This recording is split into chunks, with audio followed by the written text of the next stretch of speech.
with Anthony Slater, our 95.7 a game Warriors and NBA insider, of course. Anthony Slater's all over it. Saw him last night, of course, at Chase Center. And Anthony, look, we could talk about Steph Curry's Game 7. I think we moved on from that. But overall, I thought, the quick turnaround for the Golden State Warriors, I didn't think it was a factor, especially early on. What about you? Yeah, not really. I mean, they seem like they had some juice. 10-2 quick. Not that that's, super indicative, but you know how in Game 6 against the Kings, it felt like, man, they're really exhausted down the stretch. Fatigue is a factor. I just thought Davis was a factor. The size, obviously, the schematics of what was going on the floor, I think were bigger. They had a surge late, right? A tired team doesn't have a 14-0 run to tie it, but, in the last 5 minutes. So I agree with you. I don't think it was, legs or anything. Anthony Davis, I'd like to stop on him for a second. So many people tell us what he doesn't do. He doesn't stay on the floor enough.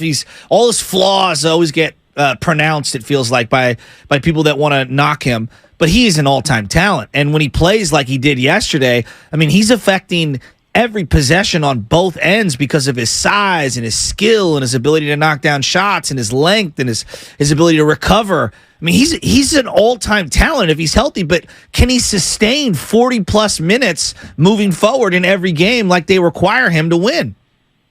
Yeah, I don't think 44 seems a little unsustainable with the way the schedule's set up. Obviously one day off between every game. But the Lakers clearly targeted Game 1, I think, correctly and went after it. I'm not saying they're going to punt Game 2, but I think they'll have a more conservative approach to Game 2.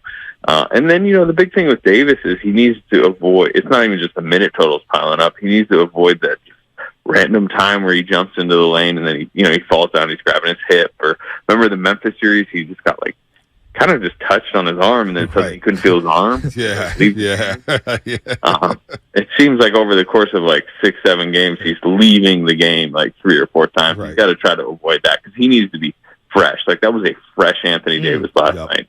And even though he struggled in the second half, going 2 of 9 there, and he started settling for the jump shot, I thought the Warriors were able to get back to the game. But him dominating in the first half opened up everything else. Dennis Schroeder and D'Lo combined for 38 points and 9 assists. I thought Reeves hit some big, timely threes in that second half as well. And the point to the paint, man, 54-28, it felt like the mid-range was open for the Golden State Warriors. When they drove and got too deep into the paint, it was either Anthony Davis altering shots, LeBron James blocking shots, and that's going to be a problem all series long. But, Anthony, I do believe that mid-range is going to be open for the Dubs in this series. Yes, Curry's stats that he thought he just took one step too deep on the floater, and I do think that's where the whiplash from series to series it affects you. You play really a 7-game war against the Kings, and within that, you're used to getting. Think about that Game 7. How many flip shots from 5 feet out? Yeah. Easy bankers, and it's Sabonis jumping up, but it's going over his hand, right? He's just didn't have a chance to block it. Well, suddenly Jared Vanderbilt's tapping that away. Davis, obviously. So I'm sure Steph will adjust, and instead of the 8-foot floater, it's the 12-foot pull-up. But, you mentioned paint points. Paint points are going to tilt very heavy to the Lakers in this series. Free throw attempts, it was 29-6 last night. It's not going to be that every game, but that's going to tilt heavy to the Lakers. And then points off threes is going to go way to the Warriors. You see the 3-point attempts last night on either side? 53-25. And that's the Warriors 28 more threes. Yeah, I know, 21 makes. They were leading 13-1 in the 3-point make category at halftime and down 1. I think I saw you at halftime. I was like, man, that's not a good sign for the Dubs to be that wide open. To hit 13 threes in the first half and only allow 1 and still be down 1. I knew that was a bad sign for the Dubs. Yeah, Lakers went 6 of 25 from 3. Look, they need to minimize the points in the paint can't be that big a difference, and the free throw attempts cannot be 29-6. Yeah, that's I think the Lakers were number 1 in the regular season in 3-point or in free throw attempts. I think it was somewhere around 25, 26 per game. Warriors were last, but that was somewhere around 19, 20, right? How about a 6 to 7 free throw difference, not a 23 free throw difference? It felt like to me they had opportunities early with D'Lo guarding Andrew Wiggins to really exploit that matchup. I felt like Austin Reeves, Clay was having his way in that first half. How do they get both guys going and have complete games, Klay Thompson and Andrew Wiggins, opposite Curry, opposite Jordan Poole? Because that, to me, those are the matchups they have to win. Yeah, it's interesting because it's I think the Lakers are okay if the Warriors just want to mid-post isolation Andrew Wiggins 12 times a half. I think his work, particularly when Russell's guarding him, needs to be on the offensive glass. D'Angelo Russell doesn't box out. I mean, the Warriors know that. They had him. And I thought Wiggins attacked the glass late in the game. Yes. And get him an occasional post-up. But your offense just kind of can't be Andrew Wiggins post-ups. That sounds like Minnesota Timberwolves, 2017. Mm-hmm. And then as far as Clay, I think it's just about shot selection. I think when he was getting good, open, clean looks, catch and shoot, it was good. How about when he's doing those 12-foot fadeaways where he's fading to the side? Those are the bad shots. No doubt. Anthony Slater here on the Morning Roast on 95.7 The Game. We'll get to the calls as soon as we let Slater go. Jordan Poole, did you have an issue with the last shot? Because I didn't. No. I mean, you're not going to get much better in that situation. It wasn't a bad Poole game, right? At that point, I think he's 6 of 10 from 3. Mm-hmm. He just hit a big one from the wing. Yes, it was a few feet out. Maybe you take a dribble step in, but maybe you do that and Jared Vanderbilt flies over and blocks it out of bounds or something like that. So it was fine. That was problem number 29. Right. That's the problem. And no turnovers for Jordan Poole. I thought Jordan Poole, on the show yesterday with Shasky, I was like, I think Jordan Poole's going to have a good series. I think he'll bounce back, reset from a rough Kings series. I think he'll be fine in the series. He'll be able to get there. Although Schroeder did bother him at times with his pressure. But I thought Jordan Poole was fine yesterday. I thought, Steph Curry with the 5 turnovers. I thought Schroeder's pressure on him and Vanderbilt's pressure on him kind of bothered him there. What did you think about the jump ball maybe at the end of the game? What did you see there with the timeout called by Schroeder? A lot of Warrior fans, I saw the video from one of the angles. Looked like it could have been a jump ball. What did you think about that? Yeah, probably should have been called a jump ball, but that's difficult. Different angles from referees. I always feel like refs tend to want to give the timeout in those situations, and then once you do, you can't.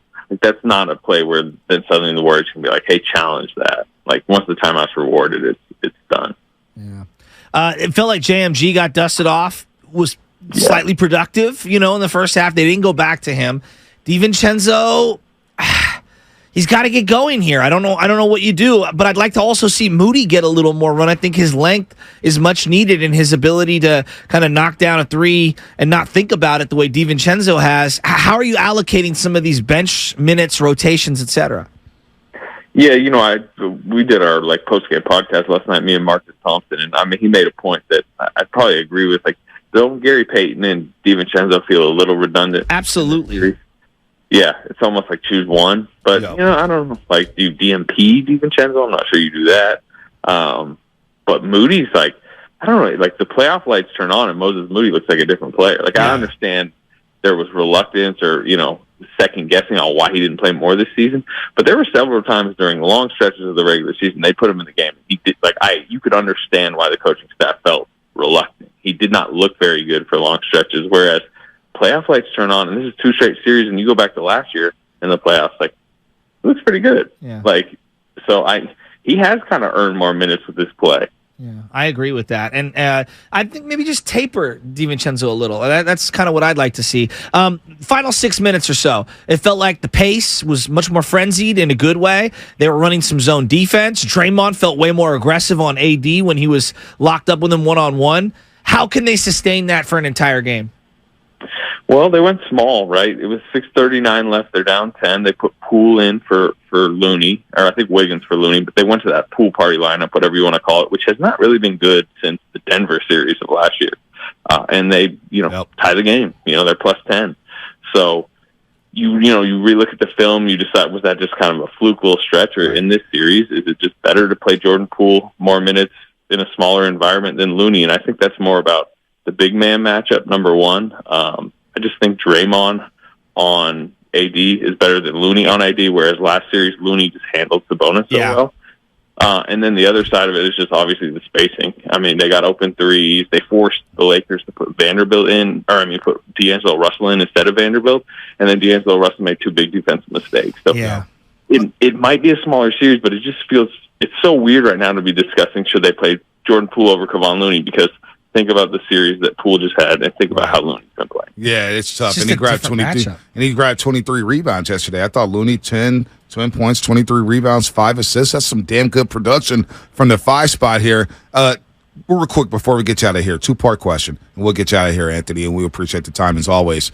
Kuminga, I thought maybe we would see him at some point. DMP probably not going to play much in the series. You could answer that one. And then you bring up the spacing. What can Draymond do to get Anthony Davis out of the paint? Because they didn't honor his passing. They didn't honor his shot making. I mean, Anthony Davis is chilling on defense. Yeah, I think with Draymond, in the one big lineup, he can do a little bit more of his tricks, where if you look at the spacing, it's really bad when Davis is on Looney and LeBron's on Draymond, and there's two guys in the paint, and Davis can really kind of ignore everybody. But go look at the and one that Steph had late during that run that we were talking about. Draymond sets kind of a back screen on Davis as Steph's driving, and Davis can't get to the shot. It's little tricks like that I think Draymond can do when he's the only big out there. As far as Kuminga, look, I'm with you. I mean, it's got to be frustrating for him. He was great in the last 2 months, and right now, if from an outsider perspective, from a national perspective, you're probably looking at Kuminga like, man, year 2 DNPs in the playoffs, like failed draft pick. But I think as people like us who watch the Warriors on a daily basis this season, he had a good year. He had an encouraging second season. He was great when Wiggins missed 2 months.